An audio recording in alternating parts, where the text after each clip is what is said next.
Господја Алексовска, чувме како и во урбаните, но и во руралните средини влијаат климатските промени, но што не чека во иднина, бидејќи хидрометеоролошкиот завод ја дава прогнози за времето и каква ќе биде временската прогноза, кои екстреми не очекуваат и каде и што би издвоиле вие како најприоритетно дека подобро е да се спречи отколку да се лечи?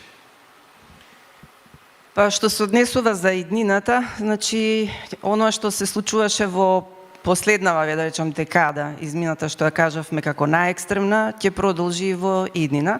Значи се очекува трендовите што беа забележени во минатото да продолжат во иднина и не само да продолжат, него и да се интензивираат. Така, според истражувањата за проекциите на промените на температурата и врнежите и екстремните климатски настани за нашава територија, се доаѓа до заклучок дека во иднина Република Македонија ќе се соочи со потопла и посушна клима. Тоа значи намалување на така наречените ладни настани, студени настани, а зголемување на топлите настани. Во иднина има разни проекции, во зависност од, сите промени, амплитудата на промените ќе зависат од емисијата на концентрацијата на стакленичките гасови во атмосферата. Меѓутоа, да го земеме во предвид сепак оноа најекстремно сценарио што најлошо може да не очекува. Така, например, се очекува намалување на бројот на мразни денови за околу 60 дена.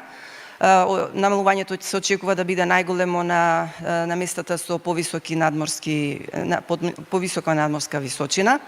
Исто така ќе се намалуваат ледените денови и појавата на студени бранови. Дури во иднина се очекува дека веќе и нема да има појава на мразни денови и на појава на студени бранови. За разлика од ова пак се очекува зголемување на летните денови, исто така за најмногу околу 60 дена. Потоа зголемување на тропските ноќи. Тука е интересно, има разлика, значи зголемувањето на тропските ноќи се очекува да биде поголема до 60 дена во иднина на местата со помала надморска височина, додека на местата со повисока надморска височина овој број ќе биде најмногу на зголемување до 10 дена. Се очекува зголемување и на периодот на трајање на вегетациониот период за 50 до 60 дена, што, например, во иднина значи дека во Гевгелија може и воопшто да нема прекин на вегетациониот период и тој да трае цела година. Се очекува исто така нормално и зголемување на честината и на траењето на топлотните бранови и се во однос на екстремните настани поврзани со врнежи, се очекува зголемување на бројот на денови, например на денови со количина на врнежи повеќе од 40 мм, дури за 60%, а интензитетот на еднодневната максимална сума на врнежи да биде зголемена за 20%.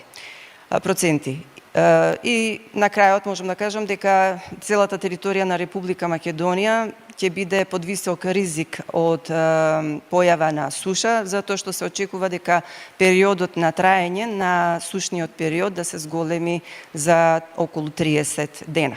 Што можеме да кажеме? Значи, има различни проекции, различни амплитуди, меѓутоа, оноа што можеме да го направиме и што треба да го направиме е да бидеме свесни дека овие вака високи прогнозирани вредности може да бидат реалност и треба да имаме во предвид во однос на идните акции што треба да ги спроведеме.